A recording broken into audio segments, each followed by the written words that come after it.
Ukraine में चल रहे रूस के भीषण हमले, लद्दाख में पीएलए की जंगी तैयारी और ताइवान पर मंडराते चीनी आक्रमण के खतरे के बीच क्वाड देशों के बड़े नेताओं की जापान की राजधानी टोक्यो में मीटिंग होने जा रही है। अपनी सीमा के बेहद करीब हो रहे इस शिखर सम्मेलन पर ड्रैगन बुरी तरह से भड़क गया है।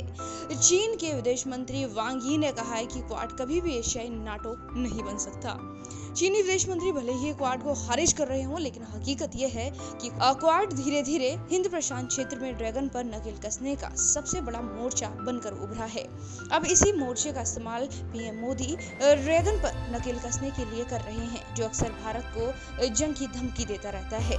विशेषज्ञों के मुताबिक चीनी ड्रैगन पर लगाम लगाने के लिए बनाए गए क्वाड में दक्षिण कोरिया भी शामिल होने का इच्छुक है, जो अब तक बीजिंग के खिलाफ खुलकर आने से हिचक रहा था। अमेरिका में बाइडेन सरकार के आने के बाद भी क्वाड की लगातार हो रही बैठकों से साफ हो गया है कि ये एशियाई नाटो अब लगातार मजबूत हो रहा है। चीनी रणनीतिकारों का मानना है कि भारत पंडित जवाहरलाल नेहरू के समय से चली आ रही अपनी गुट निरपेक्षता की नीति के नाते किसी भी गुट में खुद को शामिल करने से परहेज करता है। साथ ही भारत और अमेरिका के बीच जटिल रिश्ते नई दिल्ली को क्वाड का पूर्ण सदस्य बनने से रोकता है।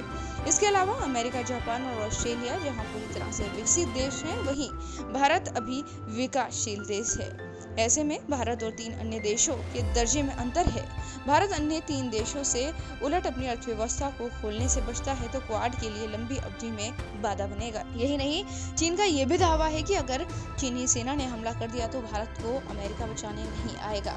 तो वहीं भारतीय विशेषज्ञों का मानना है कि इस तरह के संदेह अपेक्षित हैं, लेकिन इसे व्यापक परिप्रेक्ष्य में देखने की जरूरत है। भारतीय विशेषज्ञों का मानना है कि हिंद प्रशांत क्षेत्र में केवल चीन की बढ़ती आक्रामकता ही एक समस्या नहीं, इसके अलावा आतंकवाद, खाड़ी देशों के ऊर्जा के स्रोत, ईरान, अफगानिस्तान और पाकिस्तान, भारत और चीन के परमाणु हथियार भी चिंता का सबब हैं। यूक्रेन संकट की वजह से अगर जापान और दक्षिण कोरिया भी परमाणु हथियार हासिल करते हैं तो इससे दिक्कतें और भी ज्यादा बढ़ जाएंगी।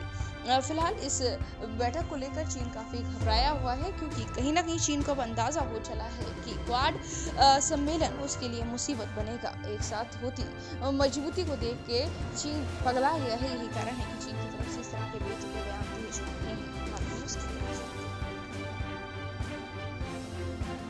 DPMI सिर्फ शिक्षा और हुनर ही नहीं, बल्कि सम्मान के साथ सुनिश्चित रोजगार। Thank you DPMI।